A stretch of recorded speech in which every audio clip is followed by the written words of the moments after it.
what do we do if after the 2026 elections, now we're looking, a year out from now. Well, actually, it would be January when the swearing in goes on, so we're talking 14 months from now. The Speaker refuses, or the Republicans refuse to swear in a couple of Democrats in order to maintain the Republican majority. And I didn't know the answer to the question right off the top of my head, so I looked it up. And there was a decision about this by the Supreme Court in 1969. It's a case called Powell v. McCormick. And it said that neither chamber, the House nor the Senate, can refuse to seat somebody as long as they meet all the constitutional qualifications, their age and citizenship and all that kind of stuff, and was properly elected. I'm not even sure citizenship is one of them. And that an unsupported claim of fraud or political opposition is not the basis under which this can be done. In theory, though, it could get worse than that. Not just in theory. I mean, if the Republicans were to claim that there was fraud in the election and that, let's say that the Democrats ended up with 5 more seats than the Republicans, and the Republicans identified 6 Democrats and they said, well, there was fraud in each one of these elections, they might be able to suspend the House and just kind of freeze it in place like Mike Johnson has done right now, like he's been done for the last 5 weeks, to prevent anybody from being sworn in and to maintain the partisan balance. They could conceivably change the House rules or, do a recess. They could refuse to convene the House unless nobody would be sworn in. They could argue that the seat is contested by claiming fraud. And like I said, they could with 50 votes, or with 50% votes, they could change the House rule.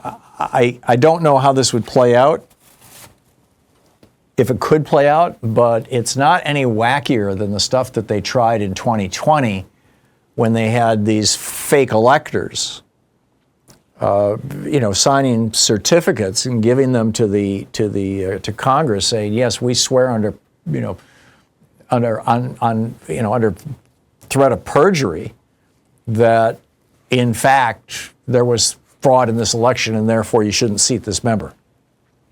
So, as is so often the case, and once again, this is a conversation for us to have day after tomorrow, because the election is tomorrow, as is so often the case, a lot of it is going to depend on what the margins are. If the margins are very, very tight, then there'll be wiggle room for the Republicans to play with things. If it's a blowout election and nobody can deny that the Democrats just won an extra 12 seats or something, then, it's going to be much, much harder for them to cheat. But that they're going to try and cheat because they always try and cheat. I mean, Ronald Reagan, Richard Nixon cutting a deal with the South Vietnamese to refuse to go along with the peace deal that Lyndon Johnson had worked out. He cheated, and 24,000 more Americans died in that war than would have died had Nixon not intervened and stopped LBJ's peace deal that he'd worked out in August of 1968. Ronald Reagan cutting a deal with the Iranians to hold the hostages until the minute that he put his hand on the Bible. The minute he put his hand on the Bible on January 20th, 1981, the minute he put his hand on the Bible was the minute that they released the hostages by way of saying, cool, deal done. Because he had already begun shipping spare parts to the Iranian mullahs, for their F-16s, or F whatever they were back then. So, Reagan committed treason and cheated. George W. Bush, his brother knocked 90,000 African Americans off the voting rolls in Florida just months before the election, as Katherine Harris was the hatchet woman who did it, his Secretary of State, claiming that they had the same names as African Americans who were in prison in Texas, and that somehow they had escaped the Texas prisons and all fled to Florida and registered to vote. And therefore, 90,000 African Americans got removed from the voting rolls just before the election, and George W. Bush won that election by 537 votes. So, George W. Bush won by his brother committing fraud, his brother Jeb Bush, who was then the governor of Florida. So, we've seen Republicans do this kind of thing before. And then, of course, Donald Trump trying to overturn the 2020 election by having his mob attack the Capitol. And now you've got, Pam Bondi and company trying to rewrite the history by refusing to allow the prosecutors to even reference what happened on January 6th in a truthful way.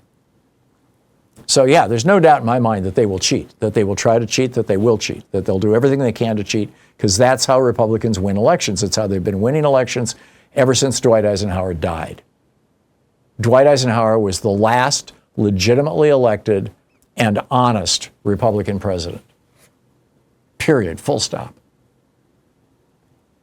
You say, well, what about George Herbert Walker Bush? Well, he wouldn't have gotten elected if Reagan hadn't committed treason and he hadn't been Reagan's vice president.